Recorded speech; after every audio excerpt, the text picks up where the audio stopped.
Hello, I'm here with my 11th podcast episode, and as usual, I've got some finished things, some started things, some in between things to show you. So I'm going to dive in with the finished ones, I think. Let me put my cup of tea down. First up, I have finished my Plague and Cowl, which I think I had finished on the last podcast, but I hadn't blocked it. So here it is, blocked. You can really see how the stitches have popped a bit in the blocking. I really like it. I have to thank my mum for blocking this one for me. Sometimes, if it's a cowl like this, I'll put it around my ironing board and I'll steam block it into 3 stages. But this would have been a bit of a stretch. I've got an extra large ironing board and it would have been a stretch, and I think it would have stretched it too far across. And I didn't want to just block it, down each side, because that would leave a crease.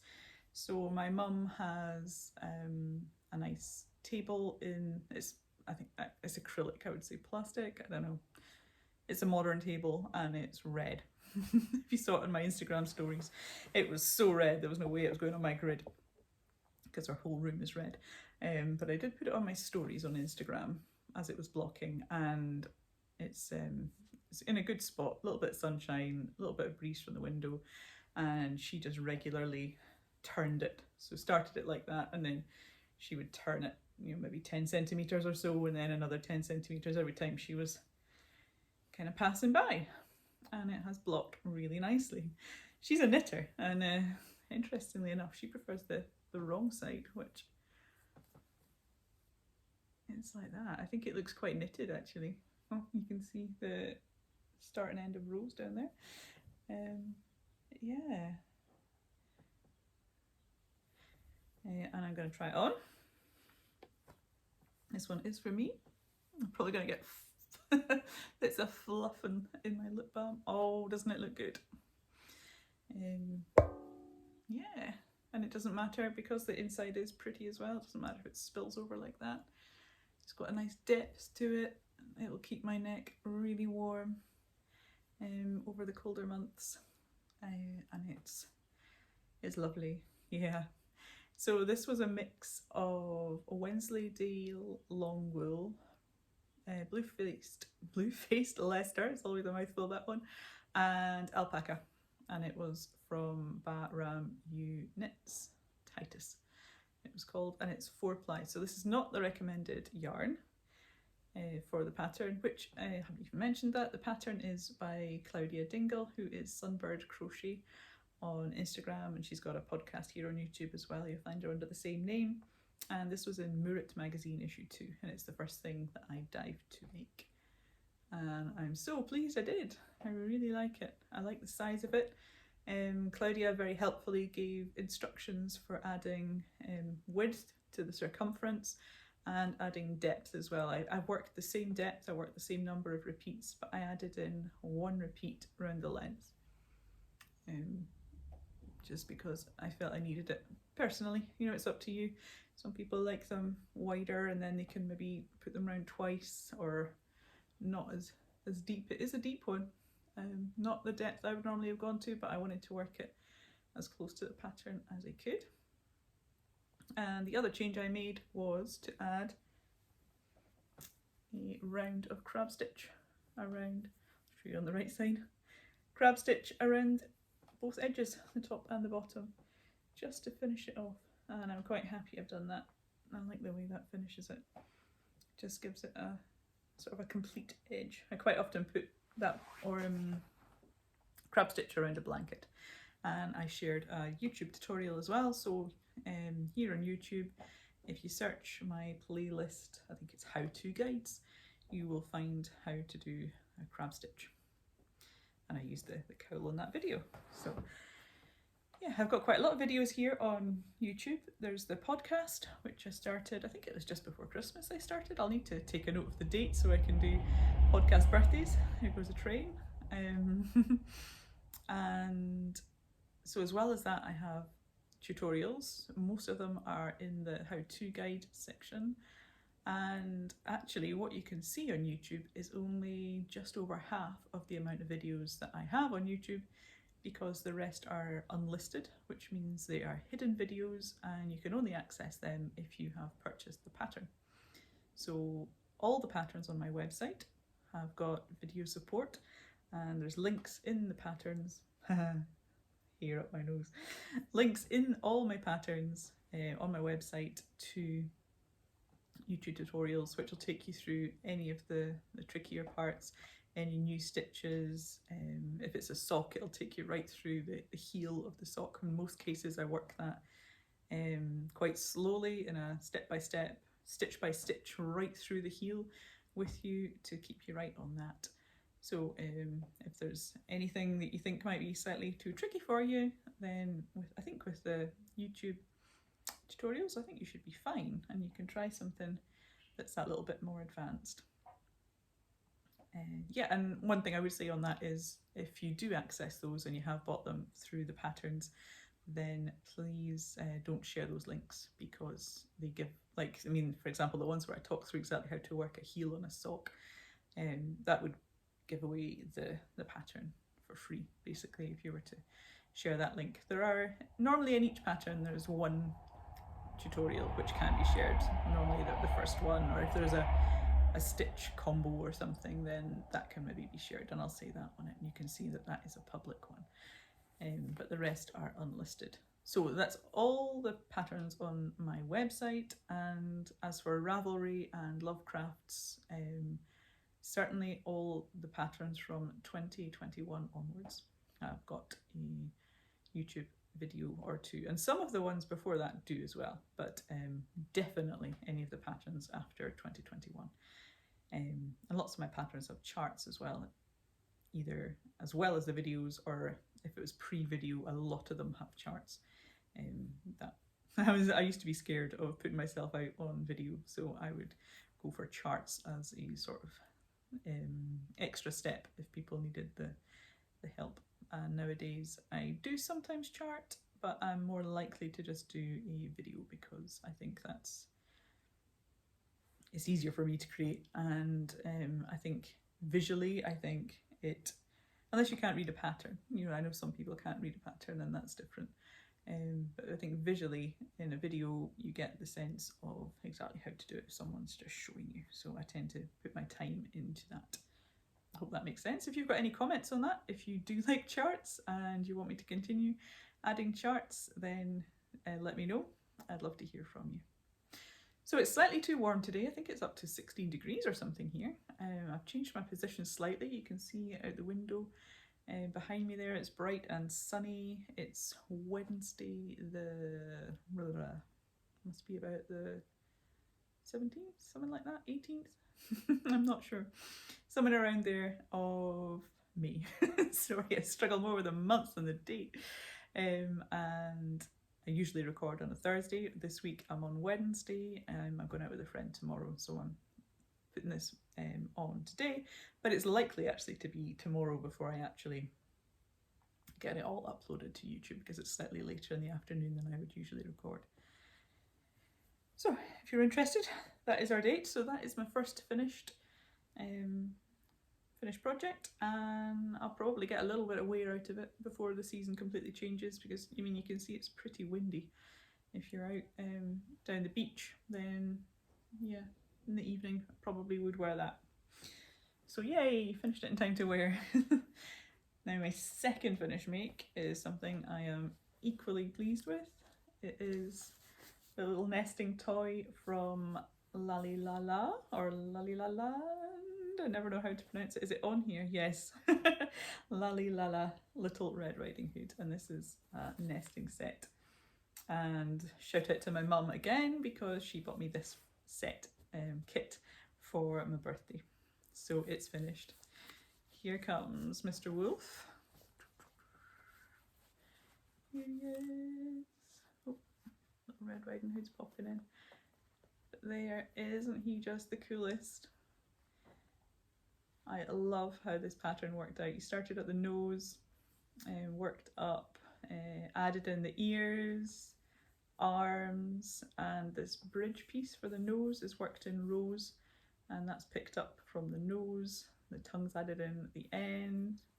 Even got a little tail, and as you've maybe seen online or guessed, is hollow, which is cute because it fits Little Red Riding Hood. Here she is. She's really sweet. Lovely pattern to work up. Work from the head down, and then the arms and the hood. The hair is very cleverly worked into the hood. Yeah, cute little pattern. And inside her, I think I showed you this on the last podcast, is the apple. And Mr. Worm comes out. There. They had this sitting about on the table, and my middle son said to me, "Oh, wouldn't it be really cute if that worm actually came out?" I said, "Go on, pull it out." Mind blown. Crochet is so clever. So yeah, lovely, lovely pattern. I thoroughly recommend it, whether it's the whole kit you go for.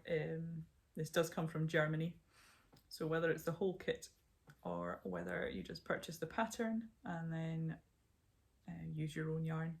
This is 4-ply from, I'm not going to pronounce this properly either, Shapes, I'm going to say, Katona, and it is 100% cotton. And I absolutely loved making this, really, really enjoyed it. I used a 2.25mm hook, and I learned the yarn under technique, which actually you'll probably see it better. I think I showed it off last week, a little on the apple, last time rather. Can you see the little crosses? So it's slightly different from a yarn over. It's tighter and you get less of the, do you know if you're working in the round in an amigurumi style, you end up with a bit of a slant. I don't know, we've still got it, but it's not as pronounced as it usually would be, which I think is really good. And the next pattern I'm going to design is a jar cozy, actually, for maybe putting flowers, pens, as a desk tidy, or all sorts of little things that you could put in a jar. That is the next pattern. It's in my head, I just need to get started on that. And I think I might use the yarn under technique. I did make a YouTube tutorial for that, so if that's something that you haven't tried before, then I would recommend that. So this little dude is going to be gifted. I have a little cousin that I'm going to be giving that to, and I think they're going to love it. So we shall say goodbye. I've had comments on Instagram saying that Mr. Wolf needs more love. I think he definitely does. That is the coolest little pattern. Oh, I should say I didn't use embroidery thread or strands of yarn for the cheeks. I just went ahead and penned them in because I've tried that in the past and I quite like that. So that I think was the only variation I made on this one. Everything else, I think because it came in the kit, I just went for the kit and yeah, buried that. Shall we say goodbye to them? Bye bye. Oh, they were fun. I will definitely be trying some more of Lydia's patterns. So I'll put the link to her Etsy shop and to the cowl as well. I try and put as many links as I can in the description. So if there's anything I mention and you want more information, then you should be able to head to that. Right, I'll just grab a gulp of tea. I'm just on red bush tea today, and it's the Bradley's Organic one, which I really like. It's smooth and sweet. And I'm just drinking it black. Right, I'm going to move on to, I know what, I'll move on to this, which is finish things as well. But these 3 patterns, plus the cushion that I am leaning against, are in a bundle, which is only available on my website.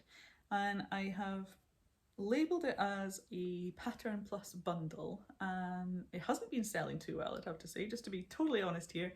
It's not been selling well, and I'm not entirely sure why. And I've had a big think about it this morning, and I think I'm going to rebrand it because I'm calling it a bundle when in fact I think I'm calling it pattern plus, and the focus is on colour, and I'm calling it a bundle, and the reason it's got the plus in there is because it's got loads of video tutorials and written tutorials all on the theme of colour, and you get patterns to then put your colour knowledge to the test. Patterns which are all multicolour. And at the moment it is at the early bird price of just £15 because my plan was to start it at that price and get a few reviews, hopefully some video reviews, and just some feedback for myself as well. Find out how people are getting on with it, what needs tweaking, and then the price is going to go up. I've only sold a couple of them, like I say.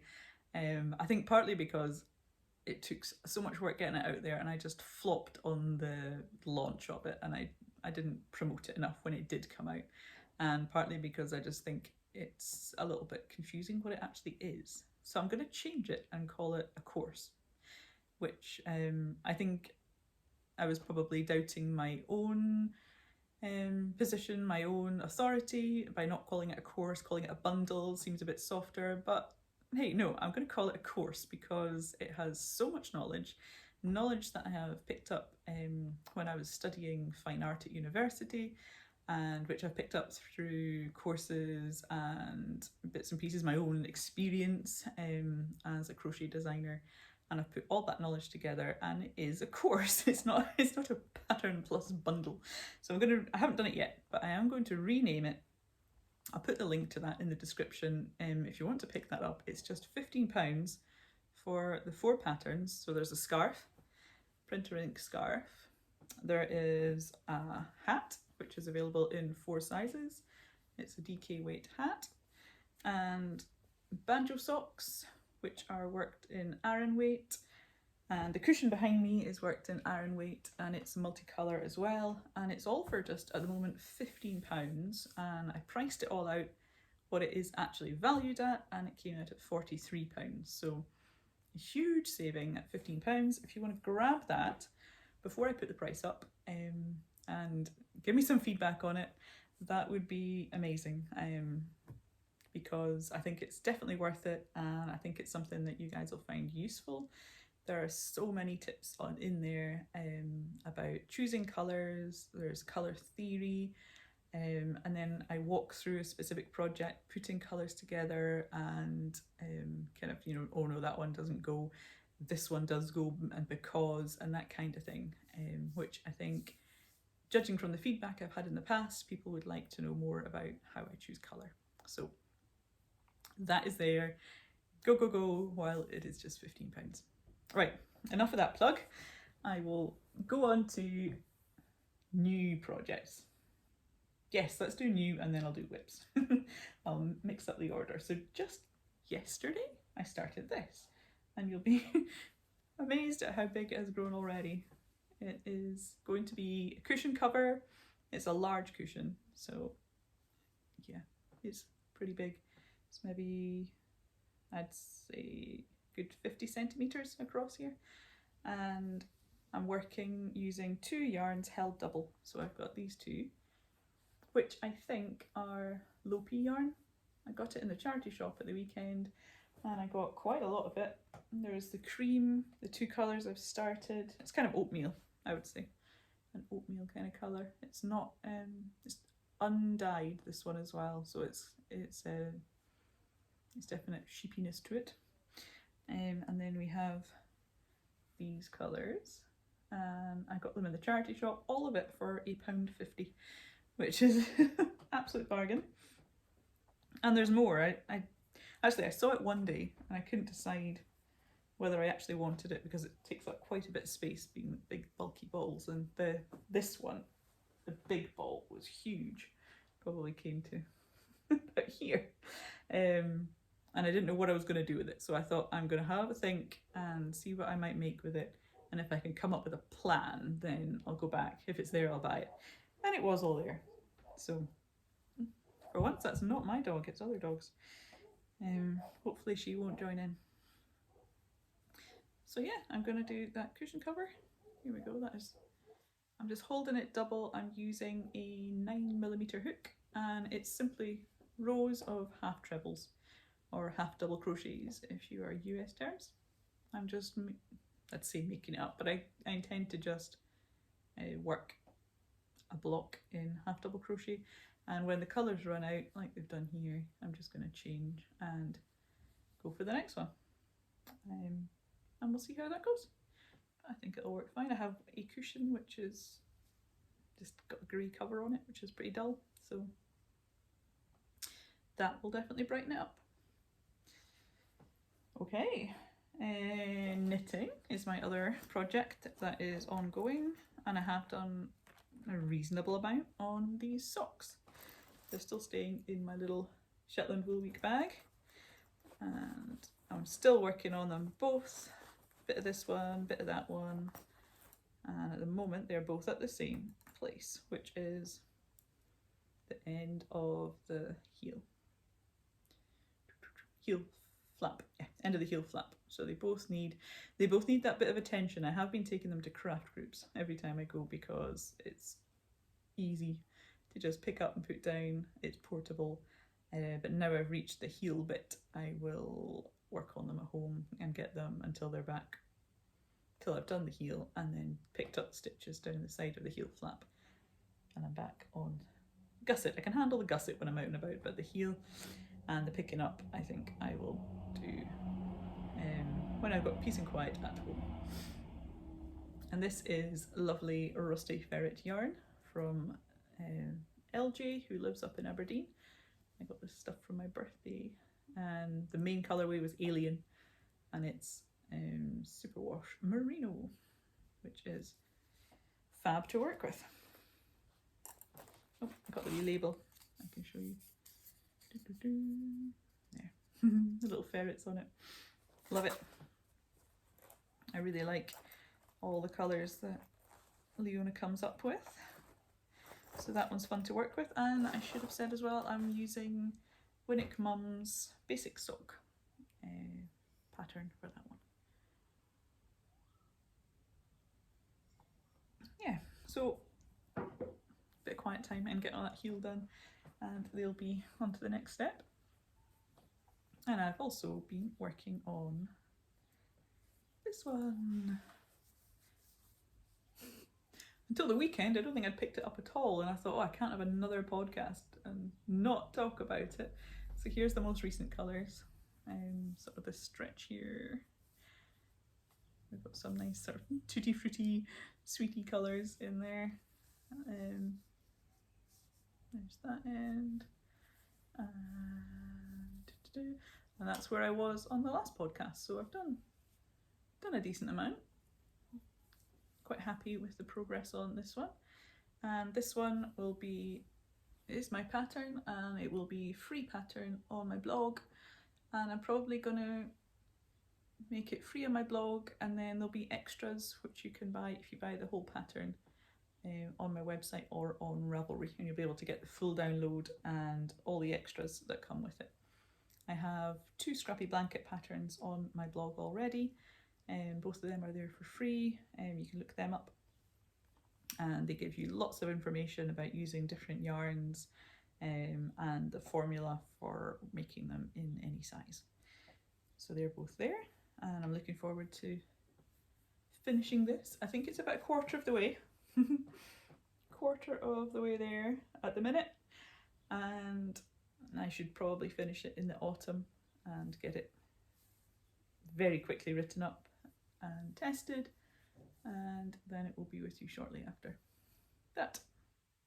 So that is my plan. If I keep working on it, I think if I keep putting markers in, and that will spur me on to the next podcast and help me to keep going with it. I've also got 2 sock patterns on the go, and they are both magazine commissions, so I can't talk about them or show you any of them, but excuse me. I have been busy. I've been finishing those, and I've been working on, so I've made 1 sock for both of them, and I've been making video tutorials on the second one as I've been making it, assuming that that all goes correctly in the testing. That I find is the easiest way to do it with socks. Sometimes the video, depending on if anything major has come up in the testing process, I might have to redo a video or two, but generally it works out fine, and that is that. So yeah, lots of videos in the go, and I've been busy on my blog as well. I've been adding more blog posts than ever, which is great, and I've been getting lots of lovely feedback on them, including the one I did the other day on Yarn Sub, which I think was useful. I put four of my top tips for substituting yarn, and that is on my blog if you want to go and check that out. There's been other good posts recently. I think I put top tips for crocheting or knitting socks. That one went up recently, and yeah, it's generally useful information that that you will find useful as a crocheter, or some of them apply to knitting as well, like the Yarn Sub, that's definitely crossing into the knitting as well. So generally they are topics that have gone out as emails as well, and if you want to sign up to my mailing list, you'll get them direct to you and you won't need to keep referring back to my blog. So I'll put the link to that in the description as well. And have I talked about everything? I think everything is off the bench, so I must have. I don't think there's anything I need to dive across the room to go and get this week. So I'll leave you to it, and I hope you are all enjoying your crochet or your knitting, your sewing, whatever it is you're up to. Let me know what you've been working on. If you've been busy working as you've been watching this, let me know what you've been up to. I'd love to take a look as well. You can tag me on Instagram. I'm there at marta.mitchell.designs. So I'll wrap it up there, and I'll catch you in a couple of weeks. Bye.